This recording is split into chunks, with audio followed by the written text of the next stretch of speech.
আলেমদের মর্যাদা ও জীবিকার সংকট। আমরা কি সত্যি তাদের সম্মান করি? আজ আমি আপনাদের সামনে এমন একটি বিষয় নিয়ে কথা বলতে চাই যা আমাদের সমাজের এক গভীর বাস্তবতা, কিন্তু আমরা অনেকেই তা নিয়ে ভাবি না। একটি প্রশ্ন করি, যে ছেলে মেয়ে লাখ লাখ টাকা খরচ করে স্কুল, কলেজ বা বিশ্ববিদ্যালয়ে পড়ে ডাক্তার, ইঞ্জিনিয়ার বা বড় কর্মকর্তা হয়, আমরা তাদেরকে সম্মান করি, অভিনন্দন জানাই, তার সফলতার গল্প শুনি।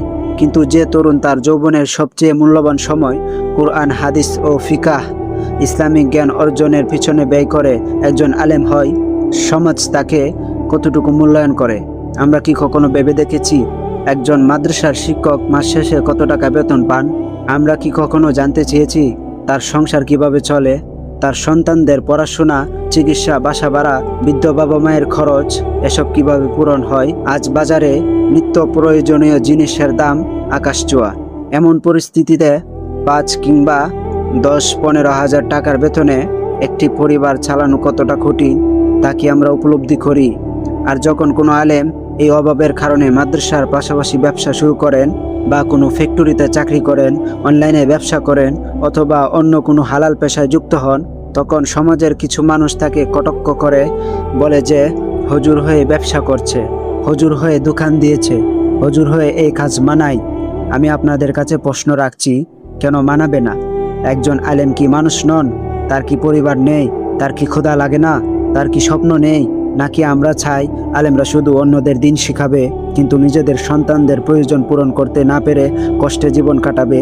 আরেকটি বিষয় লক্ষ্য করুন, একজন অশিক্ষিত মানুষ যদি কঠোর পরিশ্রম করে মাসে 30 বা 40 হাজার টাকা আয় করেন, সমাজ তাকে সম্মান দেয়। কিন্তু একজন শিক্ষিত আলেম যদি হালাল ব্যবসা করে ভালো আয় করতে চান, তখন কেন তাকে সমালোচনার মুখোমুখি হতে হয়? এই দ্বিমুখী মন মানসিকতা কেন?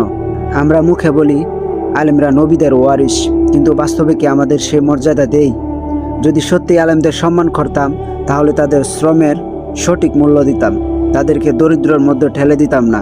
সবচেয়ে বড় কথা হলো, ইসলাম কখনো আলেমদের অর্থ উপার্জন করতে নিষেধ করেননি, বরং ইসলামের ইতিহাস খুলে দেখুন, রাসূলুল্লাহ সাল্লাল্লাহু আলাইহি ওয়াসাল্লাম নিজেই ব্যবসা করেছেন, সাহাবায়ে কেরাম রাদিয়াল্লাহু তাআলা আনহু ব্যবসা করেছেন, অনেক বড় বড় ইমাম নিজেদের জীবিকা নিজেরাই উপার্জন করেছেন।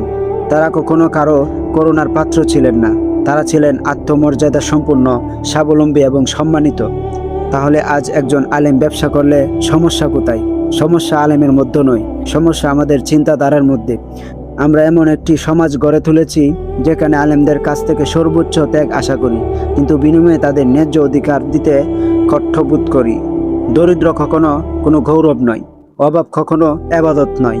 ইসলাম চাই একজন মুমিন আত্মমর্যাদার সঙ্গে বাঁচুক, মানুষের কাছে হাত না পেতে নিজের হালাল উপার্জনে জীবন পরিচালনা করুক। তাই একজন আলেম যদি ব্যবসা করেন, চাকরি করেন, কৃষি কাজ করেন, অনলাইনে কাজ করেন বা অন্য কোনো হালাল পেশায়, তাহলে তাকে কখনো নিরুৎসাহিত করবেন না, বরং উৎসাহ দেন, সম্মান দিন।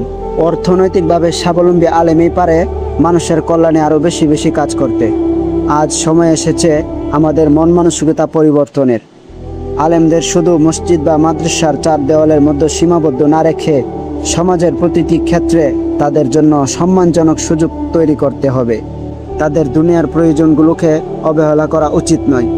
আপনার কাছে একটি প্রশ্ন রেখে শেষ করছি, একজন আলেম যদি হালাল ব্যবসা করেন বা অন্য কোনো পেশায় যুক্ত হন, তাহলে তাকে সমালোচনা করা উচিত নাকি সম্মান ও সহযোগিতা করা উচিত?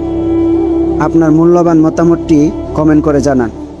আমাদের ভিডিওগুলো ভালো লাগলে আমাদের চ্যানেলটি সাবস্ক্রাইব করে রাখবেন। জাযাকাল্লাহ খাইর। আসসালামু আলাইকুম ওয়া রাহমাতুল্লাহ।